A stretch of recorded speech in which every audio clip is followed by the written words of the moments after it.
kita kada akan bisa terus-menerus istiqamah dalam taat kepada Allah.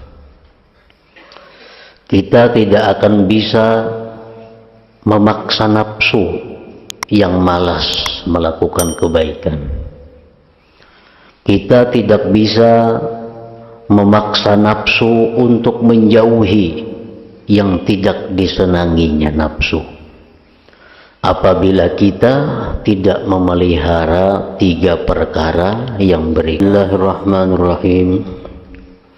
Alhamdulillahirabbil alamin. Wassalatu wassalamu ala asyrafil anbiya'i wal mursalin sayyidina wa maulana Muhammadin wa ala alihi wa sahbihi ajmain. Selanjutnya ketahuilah bahwa engkau tidak dapat menempuh jalan ini, bahwa engkau tidak bisa menempuh jalan ibadah kepada Allah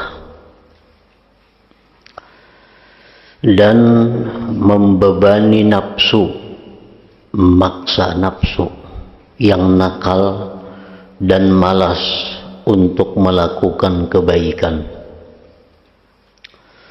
membebaninya, memaksanya dengan beban menjauhi apa yang disenangi nafsu dan melakukan taat yang berat bagi nafsu. Jika engkau tidak memelihara dan selalu ingat kepada 3 perkara berikut ini tanpa putus dan tanpa lupa, artinya bahwa kita kada akan bisa terus-menerus istiqamah dalam taat kepada Allah. Kita tidak akan bisa memaksa nafsu yang malas melakukan kebaikan. Kita tidak bisa memaksa nafsu untuk menjauhi yang tidak disenanginya nafsu.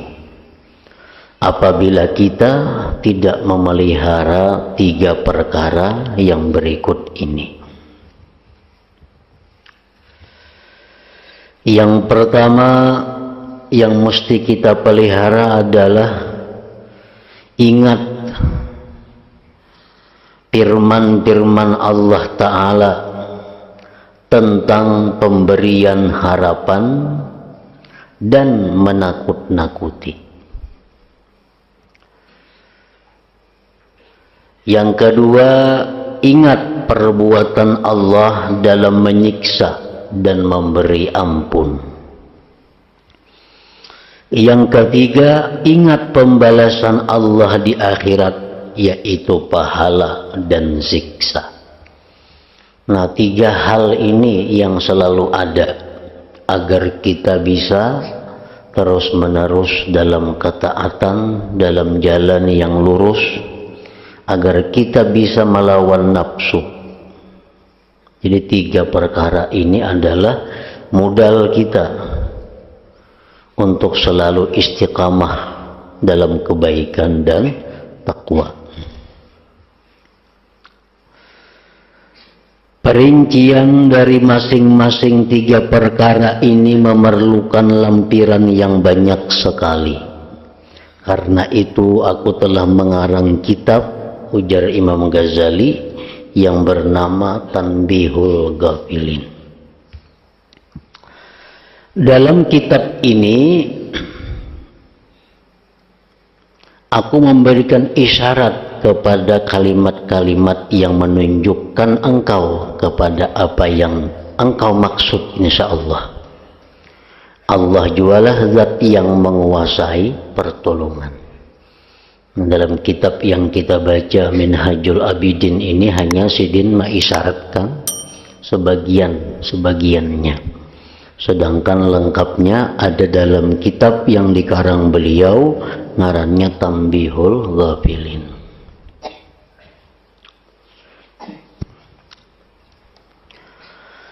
Pokok yang pertama, firman-firman Allah Subhanahu wa ta'ala.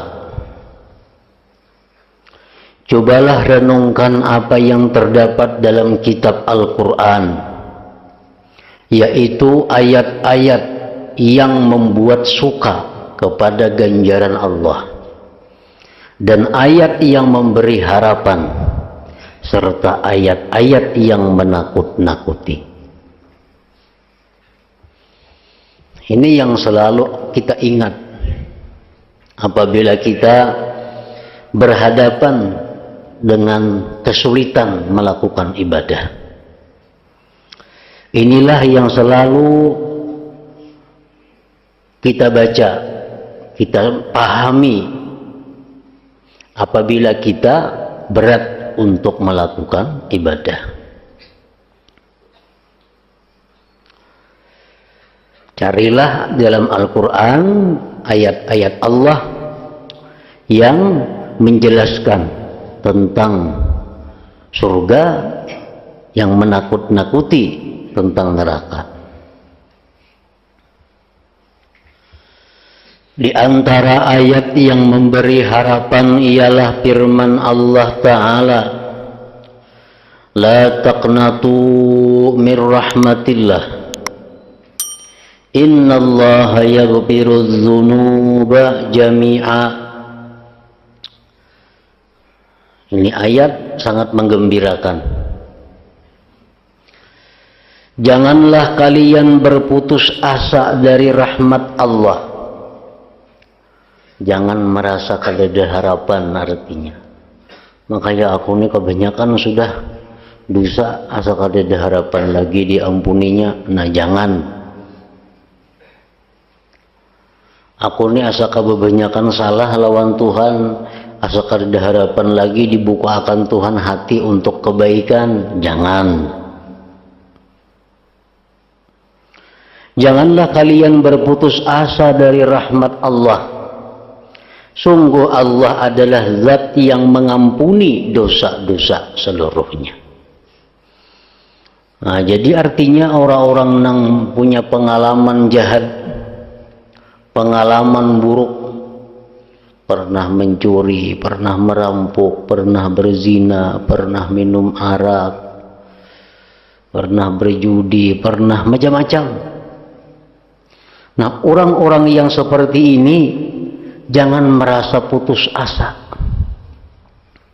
Jangan putus asa. Karena kalau putus asa, maka selamanya akan jauh dari Allah.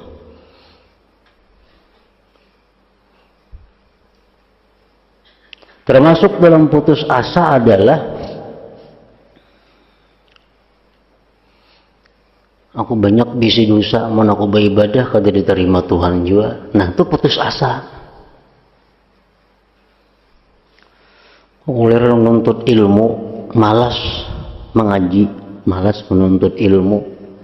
Karena banyak ada kau makai juga. Nah, ini putus asa. Di mana tahunya kita bahwa kalau kita menuntut ilmu kada bakal memakai juga. Nah, ini putus asa. Bapak turun mengaji, kada kawajo makai lagi. Nah, jangan.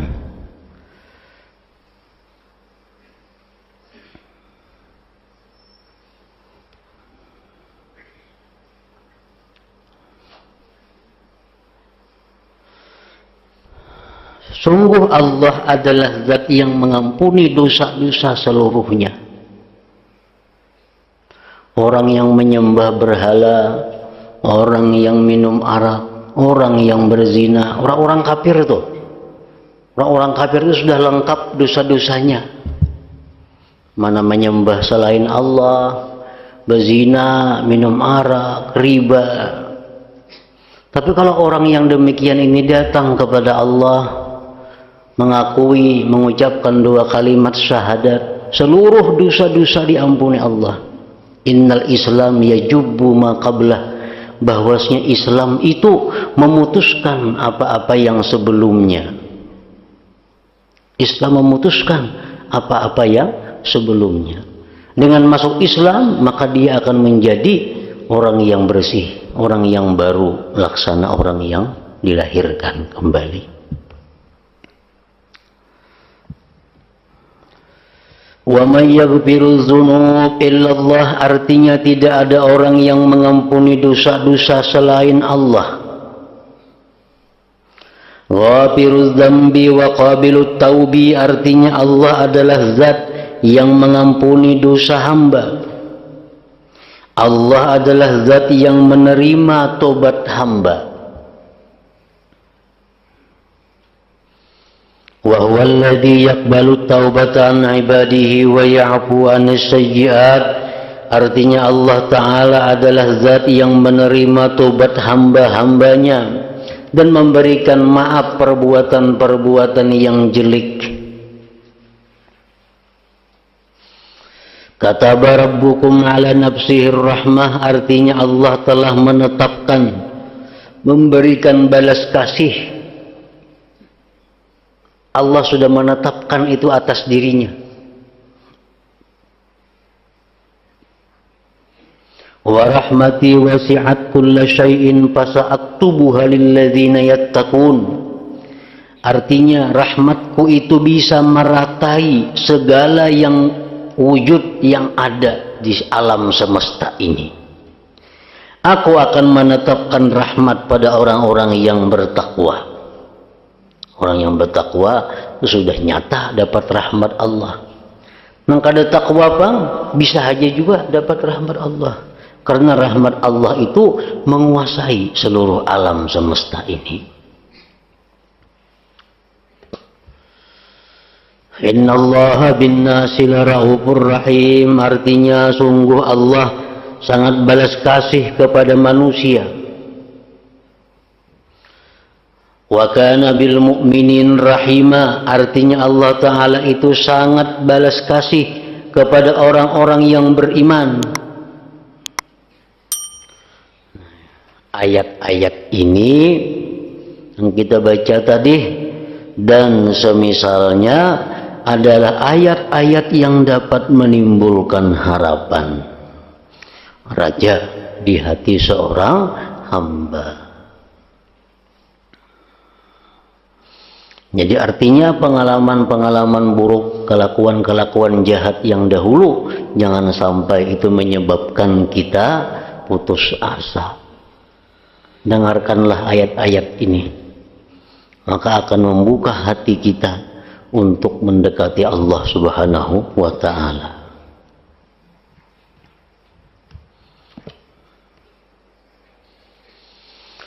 Di antara ayat-ayat yang menimbulkan rasa takut pula, yaitu ya ibadi fattaqun, wahai para hambaku, takutlah kalian kepadaku. Nah, ini ayat-ayat yang berlawanan dengan di atas tadi. Hai hambaku, takutlah kalian kepadaku.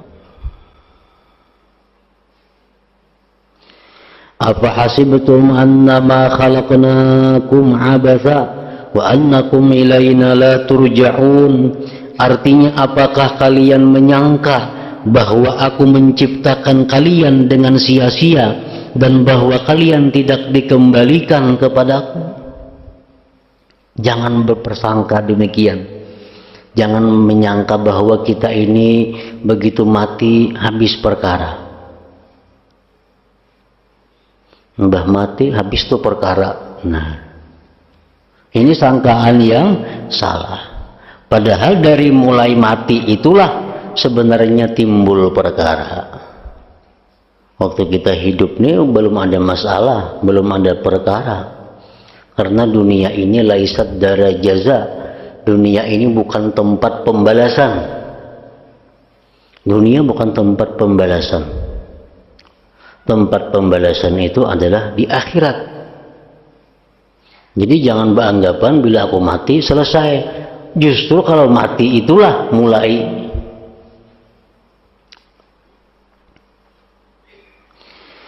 Janganlah menyangka bahwa hidup kita ini sia-sia. Ayahsabul insanu ayyutraka sudah.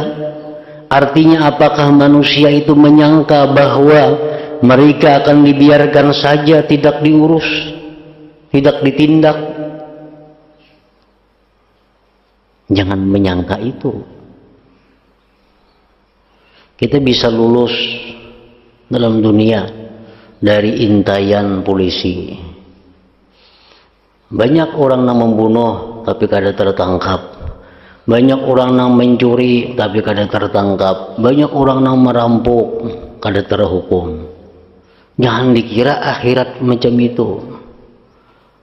Jangan dikira.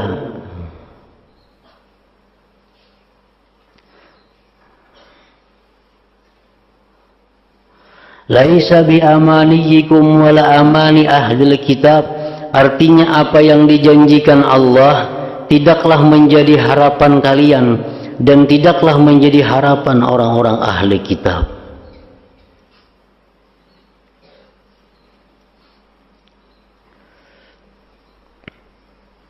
May ya'mal su'an yujza bihi wa la yajid lahu min dunillahi waliyya wa la nasira.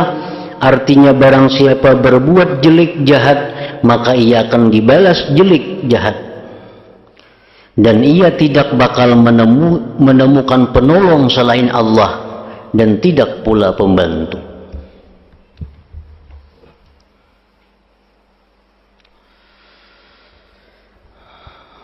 Wa hum yahsabun annahum yuhsinuna sun'a.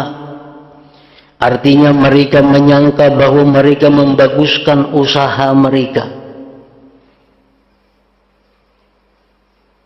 Ini ayat adalah agar kita jauh daripada menganggap baik, menganggap pasti baik apa yang sudah kita lakukan selama ini. Wa badalahum minallah ma lam yakunu yahtasibun. Dan akan jelas bagi mereka dari Allah apa yang mereka tidak menyangka. Menyangka itu asa untung sudah,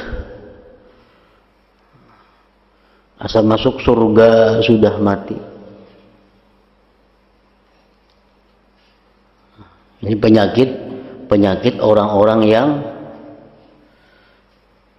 ahli ibadah tanpa didampingi ilmu yang bagus.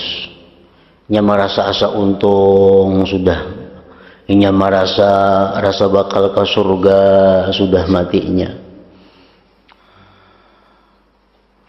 Ternyata di akhirat kaina berlainan dengan apa yang dia perkirakan dari dunia.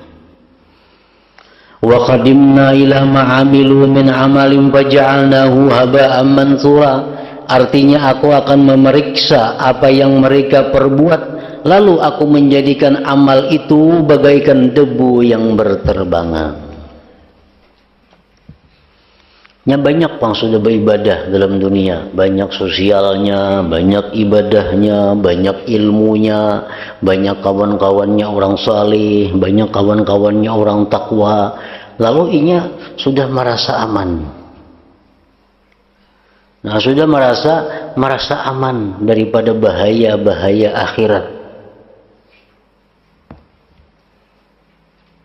Ternyata di akhirat ditimbang oleh Allah, dikumpulkan oleh Tuhan, nih amal kebaikan nih kamu selama hidup pernah berbuat kebaikan sekian puluh ratus juta.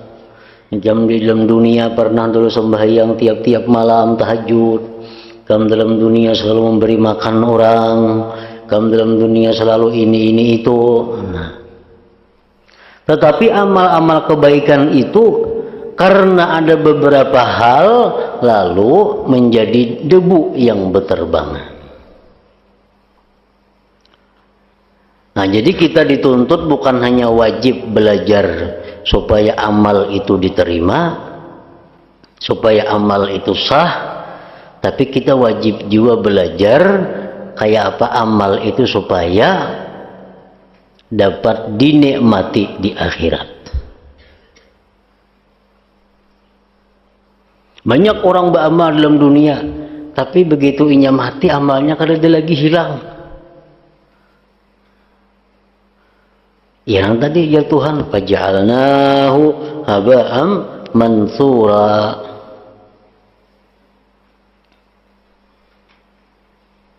Apa yang menyebabkan amal-amal kita jadi hilang? Nah, dahulu sudah kita ketahui banyak penyebabnya, antara lain menyesal. Nah, kita menyesal berbuat baik, maka amal ibadah yang disesali itu jadi debu yang berterbangan karena apa-apa lagi. Adakah ada orang menyesal beribadah? Ada, dan banyak. Contohnya, ini manusia mulai kekanakan digaduh, mulai kekanakan diurus, diberi makan, disekolahkan, diberi pakaian, diongkosi sampai jadi sarjana, sampai jadi ulama. Sekalinya nang si orang diurus ini kada tahu-tahu lagi lawan seorang, kada tahu-tahu lagi sudah sugih. Nah, minjam punnya aja kada mau minjami. Padahal ini mulai kekanakan kita gaduh, mulai kekanakan digaji, dipelihara, disekolahkan. Anak yatim piatu bang orangnya nih, kasihan, dipelihara, dididik, diguringakan di rumah sampai berhasil, sampai jadi orang kaya. Begitu jadi orang kaya, nah ini ganal bana pahalanya. Mendidik anak yatim piatu, memelihara, memberi makan, menyekolahkan, luar biasa pahalanya di sisi Allah. Satu saat si yatim piatu ini dewasa kaya raya, nang manggaduhnya anak minjam barang apa, ada mau minjaminya. Nyampang nak motor abah nak pakai nak, ada kawabah motor ulun tak pakai juga. Nah, lalu si orang ini menyesalnya aku bahari mau ongkosi ini. Sekali sudah sugih minjem sepeda motor aja kada kawa, menyesal. Nah, dengan menyesal itu maka seluruh kebaikan kita kepada orang tadi menjadi haba'am mansura, menjadi debu yang berterbangan. Nah, itu mungkin dan sangat mungkin terjadi dalam dunia yang seperti ini.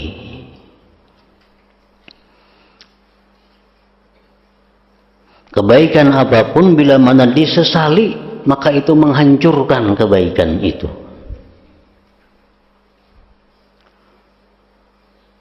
Apalagi pulang disuarakan. Nah, ini bukan hanya menggugurkan dosa, menggugurkan amal, tapi menambah dosa. Menjampang sepeda motor aku, kada kawa bah angkat nih, kada kawa, belum tak pakai. Menyesal di hati ini tuh huknya mau ongkosi, itu huknya berjasa, sekalinya nangka ini kelakuannya dalam hati ini menyesal, tuh habis sudah pahala. 30 tahun membinainya habis. Mbah itu pulang menyambat pulang ke orang lain. Nah, kalau itu akunya kan tuhuk dulu mau ongkosinya, pinjam sepeda motor aja kada menjami. Kesal, disuarakan pulang ke lain. Nah, ini ngarannya manni wal adza, berdosa jadinya. Nah, jadi berdosa. Mana sudah gugur pahala-pahala yang telah lalu, mana berdosa pulang. Itu amal kebaikan. Di akhirat kena mati, ya Allah, mana amalku? Ulun dulu ada menggaduh anak yatim sampainya kaya, sampainya jadi tuan guru, jadi ulama. Mana amalnya ya Allah? Nah, amalnya jadi Tuhan, tapi jadi debu yang berterbangan. Nah, jadi kalau kita mau ongkosi, membiayai, menafkahi orang, anggaplah hilang. Jangan sekali-kali hendak mengambil jasa lawan orang nang diungkusi itu. Kayaknya ngalih. Jangan berharap menggaduh anak yatim, menggaduh anak miskin, menggaduh siapakah membiayainya. Jangan berharap nyaman kayaknya menggaduh aku muntuha. Jangan. Begitu kita beri duit, anggaplah itu hilang ke laut duitnya. Tiap bulan kita menggajinya, memberi makaninya. Jangan merasa kita yang menggaji, anggap itu buang ke laut. Nah, ini yang mau kayaknya di akhirat jadi balasan amal yang besar. Bila selama kita masih merasa berjasa, maka itu yang mengakibatkan tadi habaan mansura. Dalam dunia itu menyangka banyak pahala, banyak mengadu anak yatim, mengadu orang miskin.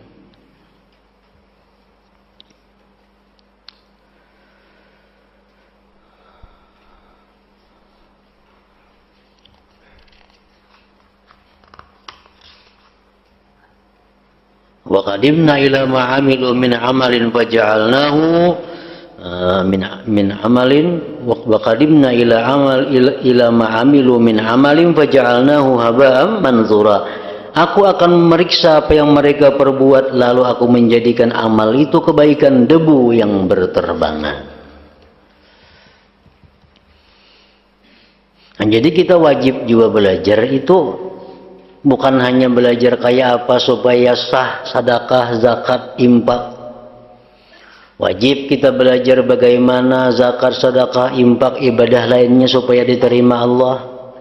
Dan wajib juga kita belajar ilmu kayak apa supaya amal ibadah itu bisa utuh sampai kita mati. Jangan terbulirit di tengah jalan. Orang naik haji 1000 kali, umpamanya kawa berumur beribu tahun, orang berumrah banyak pahala didapat sudah. Tapi kalaunya satu saat inya itu murtad, habis kada amalnya, amalnya habis. Jadi murtad, nah itu antara lain yang menggugurkan amal. Menyesal berbuat kebaikan. Ada orang menyesal naik haji. Aku naik hajinya baru 2 kali lagi jar lapah, uyuh. Nah, hanya datang haji orangnya, hanya datang haji. Garing aja di sana, garing. Masuk rumah sakit di sana. Abia bulik sigar, gagah pada dahulu. Ya bersuara, aku menyesal naik haji ada 2 kali lagi, uyuh, lapah. Nah, perbuatan baik itu bila disesali menggugurkan pahala. Jadi bila berbuat baik itu cari, jangan sampai menyesal. Jangan sampai menyesal. Kita memohon kepada Allah Ta'ala semoga Allah berkenan menyelamatkan kita semua dengan rahmatnya. Amin ya Rabbal Alamin. Nah, ini ayat-ayat yang membuat kita takut kepada Allah. Di antara ayat-ayat yang mencakup antara khauf dan raja adalah firman Allah Ta'ala. Yang pertama tadi, golongan pertama ayat-ayat yang menumbuhkan harapan kita. Ayat-ayat golongan kedua, ayat-ayat yang membuat kita takut kepada Allah. Yang ketiga ini ayat-ayat yang menggabungkan keduanya, takut dan mengharap. Adalah firman Allah Ta'ala, Nabbi ibadi anni annal ghafurur rahim. Artinya, ceritakanlah wahai Muhammad kepada para hambaku bahwa aku zat yang agung ampunannya, lagi pula balas kasih para hamba.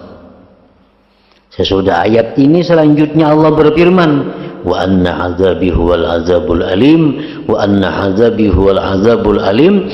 Artinya, dan sungguh siksaku adalah siksa yang teramat pedih. Artinya Allah Ta'ala itu orangnya pengampun, pemaaf, sudah balas kasih. Itu sifat Tuhan. Kalau Tuhan itu menyiksa orang juga berarti orang ini luar biasa ngarannya. Luar biasa jahatnya. Luar biasa buruknya. Kalau orang itu sudah kita kenal, penyayang, pengasih, pengampun, pemaaf, Orang kenal sekampungan dah sidin itu pemberian, pemaafan. Atau saat sidin menampilin orang jahat benar orang yang sidin tampilin itu berarti orangnya. Karena lawan sidin itu mau sedikit hak ada apa-apa. Mau salah-salah sedikit yang sidin itu dimaafi sidin, diberi sidin duit. Amun sawar sidin itu menampilin berarti orang itu berat bana salahnya. Berat bana salahnya. Nabbi ibadi anni anal ghafurur rahim wa anna azabi huwal azabul alim. Firman semacam ini dimaksud akan raja harapan jangan sampai menguasai diri engkau seluruhnya. Jadi supaya jangan kita larut. Jangan larut dalam angan-angan, dalam harapan. Begitu pula firman Allah Ta'ala syadidul iqab, artinya Allah adalah zat yang sangat keras siksanya. Sesudah itu Allah Ta'ala berfirman zitauli la ilaha illahu, artinya zat yang mempunyai pemberian tiada Tuhan selain dia. Tuhan itu kalau menyiksa, siksanya kada kawa disandang. Tetapi Tuhan itu maha pemberian orangnya. Nah, jadi ayat-ayat seperti inilah yang bisa membuat kita terus-menerus dalam taat kepada Allah. Ayat-ayat seperti ini yang membuat kita bisa melawan nafsu kita. Yang lebih menakjubkan lagi, firman ini dimaksudkan agar khauf jangan sampai menguasai diri engkau sama sekali. Yang lebih menakjubkan lagi ialah firman Allah wa yuhadzirukumullah nafsahu, artinya Allah memperingatkan kalian terhadap siksanya. Lalu disambung wallahu raufun bil ibad, artinya Allah sangat balas kasih kepada para hamba. Ayat yang menakjubkan. Allah mengingatkan kepada kita agar takut kepada Allah, dan Allah itu pengasih kepada hambanya. Kita disuruh takut kepada orang yang maha pengasih, bukan disuruh takut kepada orang yang maha perkasa. Yang lebih menakjubkan lagi firman-Nya, man khasyar rahmana bil ghaib, artinya barang siapa takut kepada zat yang maha pengasih dalam keadaan ghaib. Allah menggantungkan ketakutan hamba dengan asma Rahman, bukan dengan asma Jabbar, Al-Muntaqim, Al-Mutakabbir dan sebagainya. Barang siapa takut kepada Tuhan yang maha pemurah penyayang, Allah memasang namanya Ar-Rahman. Ada Muntaqim, penyiksa, supaya rasa takut itu disertai ingat kepada rahmat Allah. Ketakutan engkau tidak menghilangkan hati engkau sama sekali, sehingga firman itu menakut-nakuti, tapi berada dalam pemberian keamanan, dan menggerakkan, tapi terkandung dalam mendiamkan. Sebagaimana kalau engkau mengucapkan, apakah engkau tidak takut kepada ibumu yang selalu balas kasih kepadamu? Nah, sama itu. Apakah engkau tidak takut kepada ayahmu yang sangat mengasihimu? Apakah engkau tidak takut kepada pemimpin yang pemurah? Yang menjadi maksud dari takut campur harap adalah agar jalan ibadah itu tengah-tengah. Jangan sampai berjalan menuju rasa aman saja atau putus asa belaka.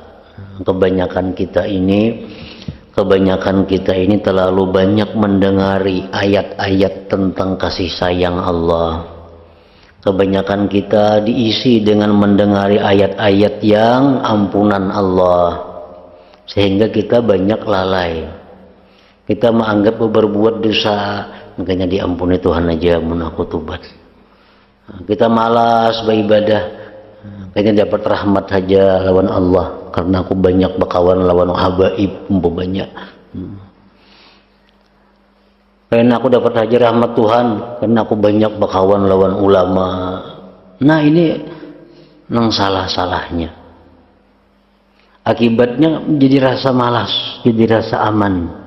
Itu yang dilarang, itu yang dihindari.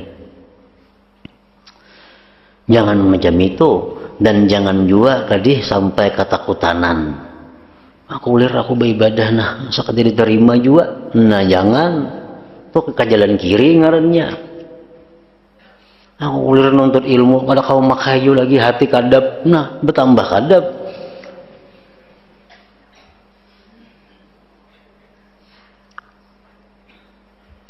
Menuntut ilmu itu adalah ta'arrudu nafahatillah.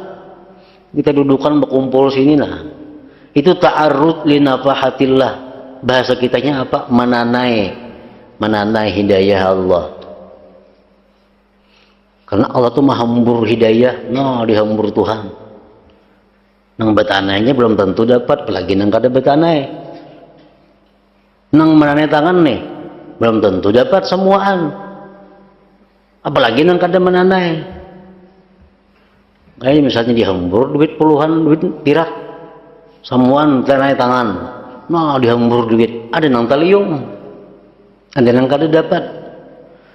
Tapi tiap hari Tuhan bahambur itu, nah ada kayaknya sekali-sekali nang dapat. Nah jadi jangan putus asa. Kada kau makai juga aku lagi, belum tentu. Pas kena turun, pas di situ Allah memberikan hidayah. Ada orang misalnya dalam kitab sembahyang tahajud itu baik, sembahyang tahajud itu dianjurkan, sembahyang tahajud itu macam-macam lah. Boleh ke rumah mendengar di pengajian nih, tapi guringnya melandau, tatap guring melandau. Kada tahu tahajud, turun pulang ke pengajian. Karena 2-3 hari pengajian tak kisah pulang pengajian nih. Tahajud itu baik, tahajud ini macam-macam fadilatnya. Buliknya ke rumah kada pakai, tatap kayak biasa. Nah, tapinya aktif aja ke pengajian, turun taruh saja ke pengajian. Mendengar pulang satu saat kena tahajud itu bagus, tahajud ini buliknya ke rumah kada kau makai juga. Mungkin kita angka 90 kali inya mendengar hanya Tuhan beri hidayah. 90 kali dah ke pengajian yang kisah itu aja. Nah, hanya dapat hidayah, hanya dapat pakai. Bisa terjadi, bisa terjadi. Jadi jangan menganggap kalau kau makai juga, mau sekali kalau kau makai bisa kena kali nang kedua mendengar bisa makai. Kali kedua masih kada kau kayak orang ke dokter juga. Ke dokter sekali minum obat, maulah ampi sekaligus kada mau. Isuk minum obat pulang kayaknya. Sampai 10 hari minum obat, nah hanya ada perubahan. Nah kayak itu juga orang menuntut ilmu itu. Orang menuntut ilmu kayak itu. Ulangi aja. Bisa kitab bukunya, baca tentang apa amalan ibadah yang kita kada kalau menggawi, apalagi umpamanya baca kitabnya. Ini baca, tutup habis. Kayaknya isok baca pulang kitab ini tentang ibadah yang kita belum kau menggawi itu, baca pulang, tutup. Isok kita baca pulang, apalagi 2 kali sehari kayak minum obat, 3 kali sehari, baca pulang. Kayaknya ada hidayah Tuhan datang, berkat ilmu itu, berkat pengarangnya ke orang wali. Nah akhirnya kita bisa mengamalkan itu ibadah nang kita belum kawa mengamalkan tadi. Namun kita sudah beranggapan pada kau aja mengamalkan, nah ini jalan kiri ngarannya, jalan putus asa daripada rahmat Allah. Semoga Allah menjadikan kita semua sebagai orang-orang yang mau berpikir mengenai peringatan Allah yang bijaksana ini Al-Quran dan mengamalkan Al-Quran dengan rahmatnya, karena Allah adalah zat yang pemurah lagi pula mulia. Wala haula wala quwata illa billahil aliyyil azim. Pokok kedua pulang. Ya hadratin Nabi sallallahu alaihi wasallam. Al-Fatihah. إياك نعبد وإياك نستعين اهدنا الصراط المستقيم صراط الذين أنعمت عليهم. بسم الله الرحمن الرحيم الحمد لله رب العالمين اللهم صل وسلم على سيدنا محمد وآله وصحبه أجمعين. اللهم اغفر لنا ما أخطأنا وما تعمدنا وما أسررنا وما أعلنا وما أسرفنا وما أنت أعلم به منا. أنت المقدم وأنت المؤخر لا إله إلا أنت. اللهم نفعنا بما علمتنا وعلمنا ما ينفعنا وزدنا فهما وعلما وعملا وهدى وتوفيقا برحمتك يا أرحم الراحمين. صلى الله على سيدنا محمد وعلى آله وصحبه وسلم. الحمد لله.